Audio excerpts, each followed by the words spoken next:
Sean and I are starting a celebrity life abroad with his $3 million.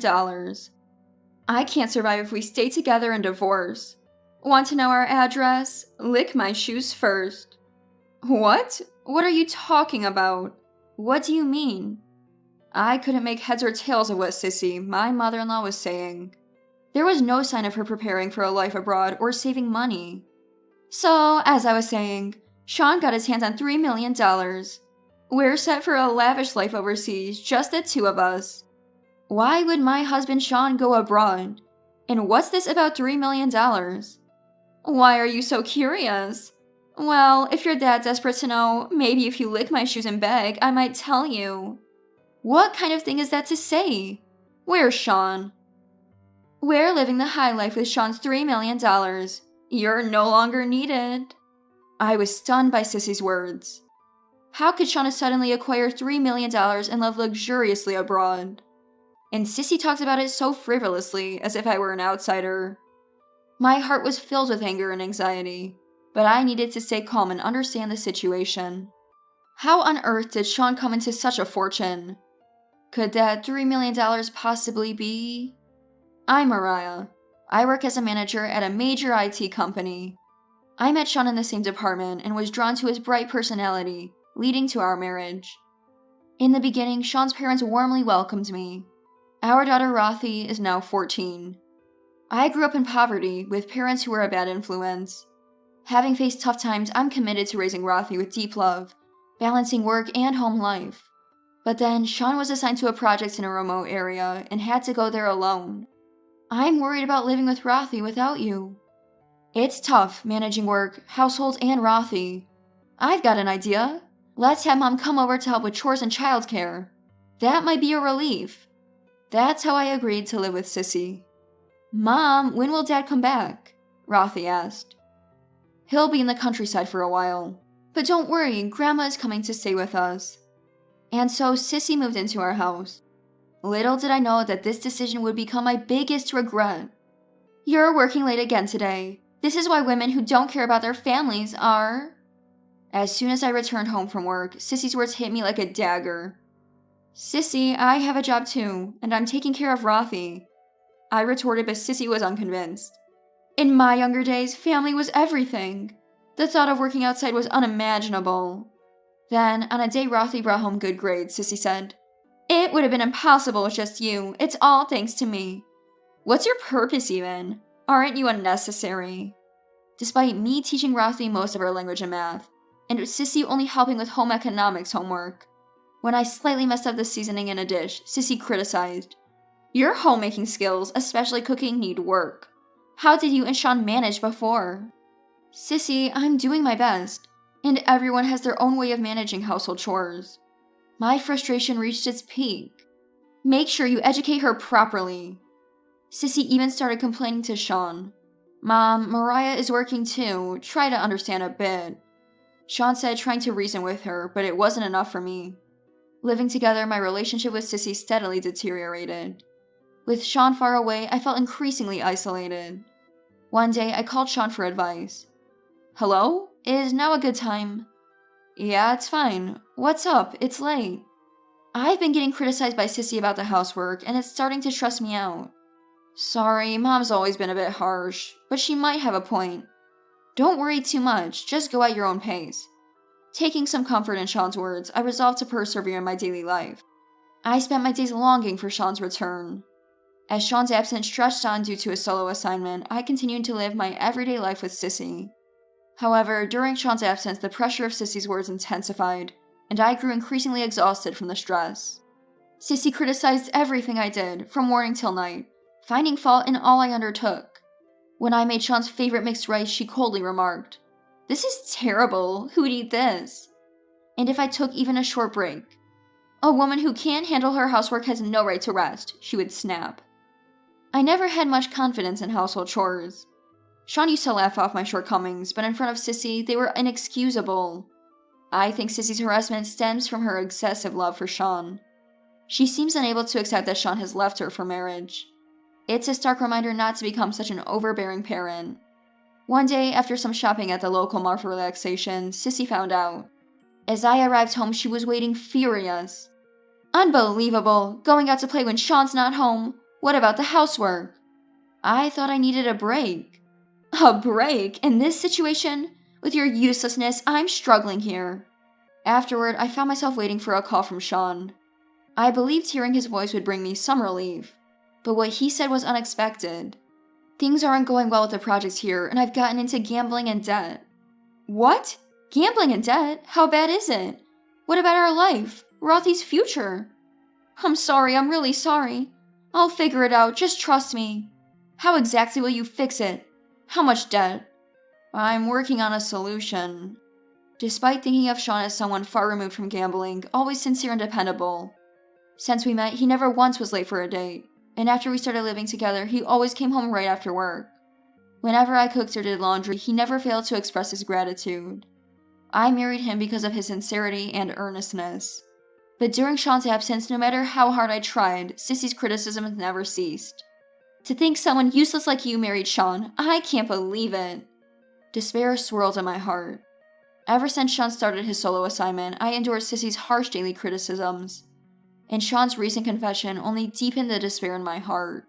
His gambling debt problem. And then Sissy's relentless condemnations following it. Unable to endure any longer, I left the house in the middle of the night and sat on a bench in a nearby park crying. One day, Sissy discovered my secret. At dinner, she confronted me with it. You used to work at a club, didn't you? A mother like you working there, how shameful. Why do you know that? I showed your photo to an acquaintance while talking about Sean's useless wife. They recognize you. Seems you were incompetent even at the club. In the past, fed up with a mother who hardly worked and just played with men, I left home and lived alone. I was struggling financially and worked at a club. It was my past before marrying Sean. A secret even Sean didn't know. I was at a loss for words. I had never imagined Sissy finding out about my past work. In using that past as a weapon, she attacked me further. I can't accept a woman like you as my granddaughter's mother. I'll tell Sean and get you thrown out of the house.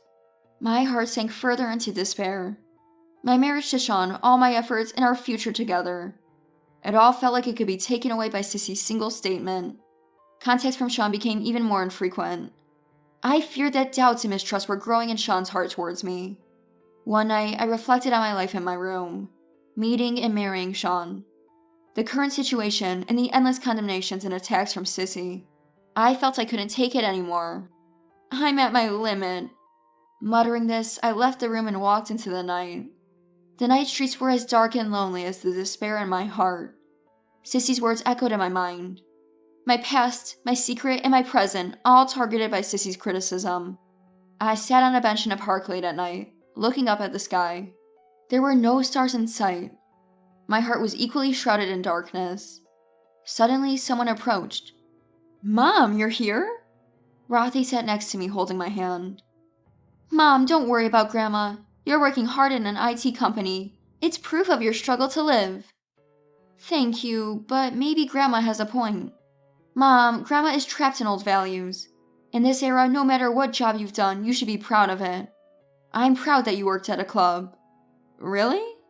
Yeah, because you've always worked hard for our family, no matter the difficulties. Don't be swayed by Grandma's words. Rothy's words warmed my heart and tears fell. Mom, you're working hard in IT now. That's impressive enough.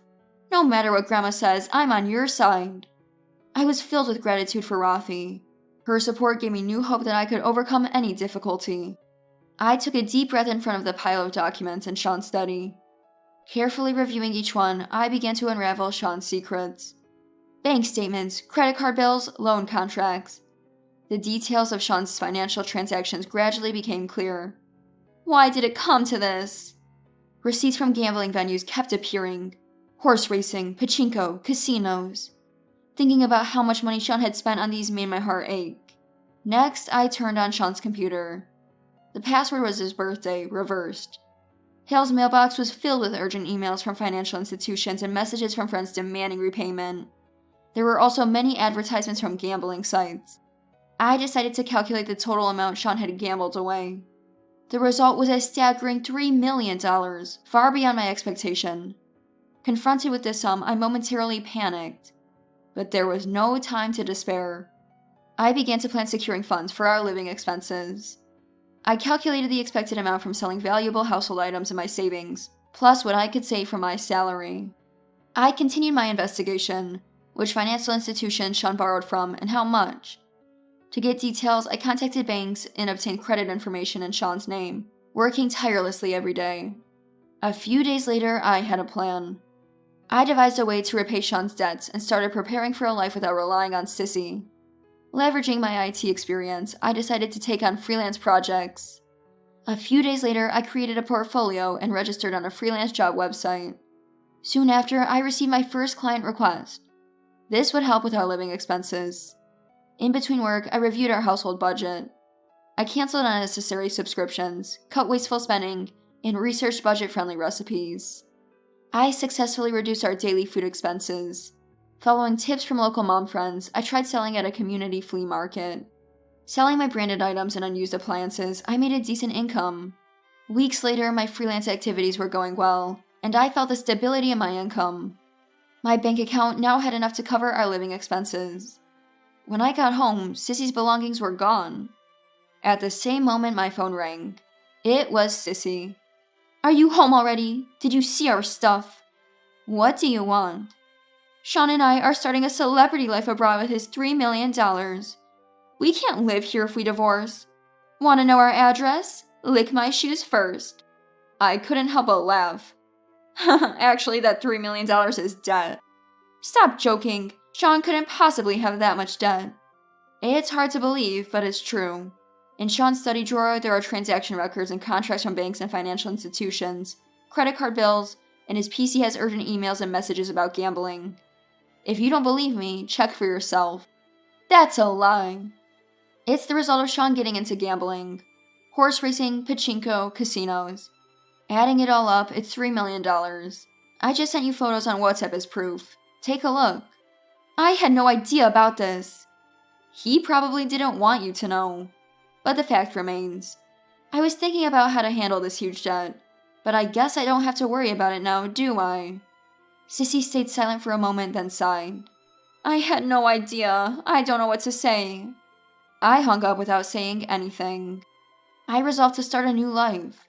Shocked by Sean and Sissy's actions, but now I have no choice but to move forward for Rothy and myself. Later, Sean called. I'm sorry. Really sorry. His voice was quieter than I'd ever heard, almost crushed.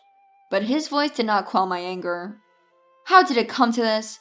Because of you, our family is falling apart. I didn't think it would come to this, but when I decided to go abroad with Mom, I couldn't see a future with you and Rothy. I was dumbfounded by his words. Couldn't see a future? Your carelessness and lack of planning brought our family to this. I know, but it's too late now. I have a promise with Mom.